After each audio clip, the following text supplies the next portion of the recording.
The whole buildings bathe in the colors of those lights, chatters which led to laughter. The night couldn't make that house sleep. I stood there in front of the decorated, multi-storied house.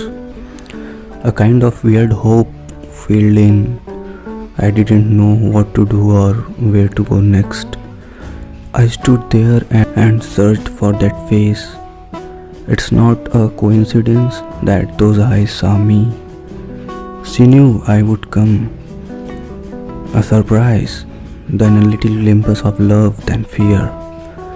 Those eyes said a lot. I could hear her steps, fast but not steady.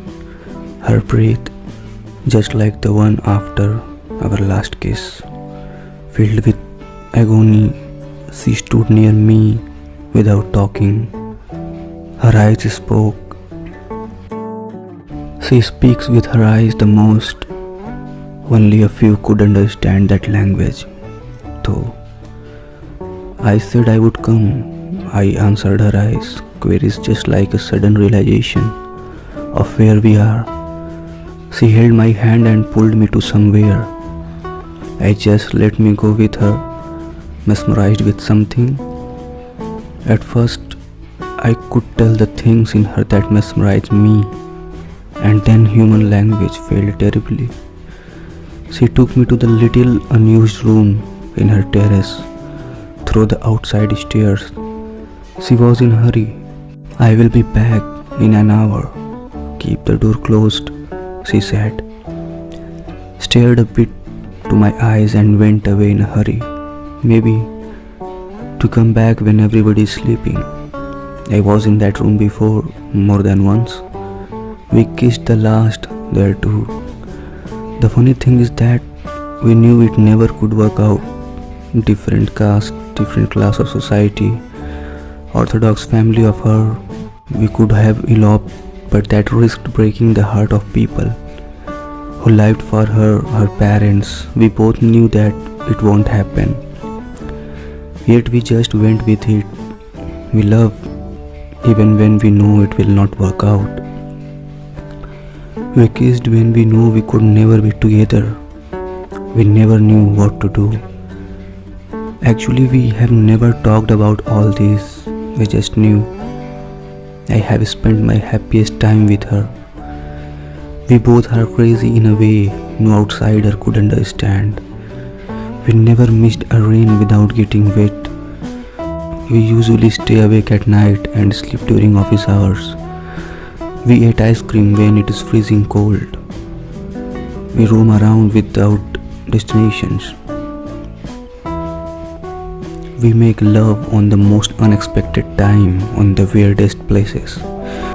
We dance even when there is no music. Sometimes we cry when we are happy and smile when we are sad. It's all okay because we could understand each other. We were soulmates who are not destined to be together. And last year, one day, she came to me and said that her family fixed her engagement with someone. It was hard for me. I knew it would end. Still, it was hard. Any resistance would only result in breaking our hearts. So I let her go. All I asked was a final kiss. There were not tears, at least the visible ones. There was a heartbreak just before leaving. Her eyes asked me to stay that, and I said that I would come the night before her wedding day. Not to elope, well, just come and wonder what to do. That was exactly what happened. She came back after an hour or so, closed the room and stared to me just like she always do, except her eyes spoke different things. Don't know what to do next. Haven't thought about it. This sentence could explain our whole relationship, and it is happening again. We kept the silence out of that confusion. Then after some time she pulled a chair out and sat right in front of me. I'm getting married tomorrow, she said. That was not so her. At last, life has managed to change her. Irony is that I survived. Maybe reading my anxiety from my face, she quickly put a smile on her face and held my hand. I knew you would come, I prayed not to, she said. The silence followed was golden. Her undone hair, she looked classy with hair undone. Harder it is to make her understand. The spread kajal as though she can't cry without anyone knowing. Her furious eyes, she wanted a kiss. I leaned toward her lips and she did the same. We kissed. It lasted almost a minute. She smiled with her heart out and I came to know that nothing is changed and it felt good. You look beautiful when you smile, I said. Who doesn't? She asked. Do you think of me every day? I asked. A lot of times a day, not every second. It's not possible to think of the same person every second, isn't it? She asked. People are very good at excruciating, especially when it's come to love. I replied.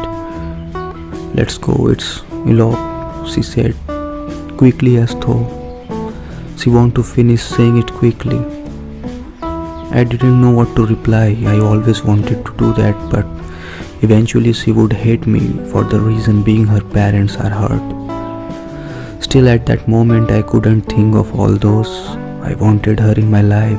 It's fact. Your parents? I asked. Don't know, she said. Your would be. Don't know. You? Don't know. She was still smiling and this mysterious was the thing I fell for in her.